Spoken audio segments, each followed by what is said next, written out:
Well, the Kodak story began with this man, George EASTMAN, a high school dropout who grew up in Rochester, New York. He founded Kodak in 1880, and over the next 8 years, he brought the handheld camera and roll-up film into the world. Almost a century later, Neil Armstrong used a Kodak camera to take pictures of the first moon landing. Nearly every movie that's won Best Picture Oscars has been shot on Kodak film. It was a pioneer of digital photography, yet failed to adapt to the new era it helped create. Well, as film sales plunged, Kodak announced an end to selling reloadable film cameras in 2004. Ultimately, the company failed to diversify, and now its failure, and that of the people of Rochester, is uncertain. Well, with more on this, I'm joined from London by Barry Fox. He's a contributing editor for Consumer Electronics Daily. Barry, good to have you on the programme again. I mean, this is quite an emotive issue, isn't it? I mean, many of us as children grew up using Kodak products. I mean, how could such a legendary company go bust? What actually happened? OK, it is very sad, but utterly predictable. Anyone who's dealt with Kodak, and by that I mean the press and the trade, deal with the company over the last 20, 30 years, has just seen this lumbering dinosaur with wonderful research, coming up with great ideas, but believing that they have some kind of divine right to be the only company selling the means to take pictures. And it's desperately sad that reality has caught up with them. I mean, I was reading one report today. It said that Kodak, Barry, was the Google of its day. But they say there was a culture of complacency and, as you say, just never kept up with the changing pace of technology. Could it have been saved, do you think?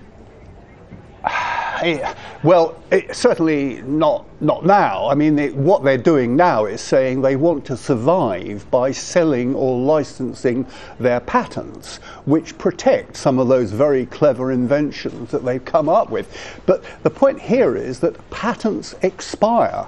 Patents only last at the most 20 years. So you can't run a business on revenue which is coming from a resource which is quickly expiring.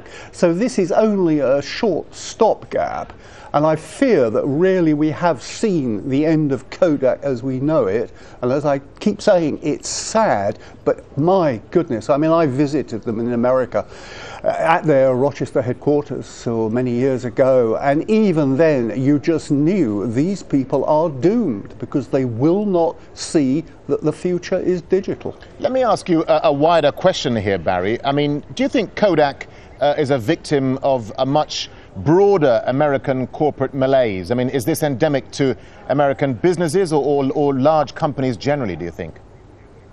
Yes, I do, and I speak as someone who has dealt with these companies for more years than I care to remember, as a journalist. And you only have to look back. I mean, IBM created the personal home computer, and out of the market, they lost out to Microsoft, to Apple. Now we're seeing Microsoft in danger from both Apple and Google. You can look at Motorola, pretty much invented the cell phone. They lost out to Nokia, the little Finnish company that became giant. Now Nokia itself has lost out to Apple. And always it is because of the people at the top fail to look at what's happening at the bottom. And the lesson there, learned by one of the best bosses that Philips in Europe, a company that's had its own problems, their boss, Jan Timmer, years ago, he would have a network of journalists and dealers that he went quietly to and said, tell me what our company looks like from the outside. He asked that question and he listened. So many of these companies, like Kodak, they just don't do it. They're in ivory towers, and the ivory towers collapse. All right, Barry Fox there. Barry, thanks, as always, to have you on the programme. Thank you. Pleasure.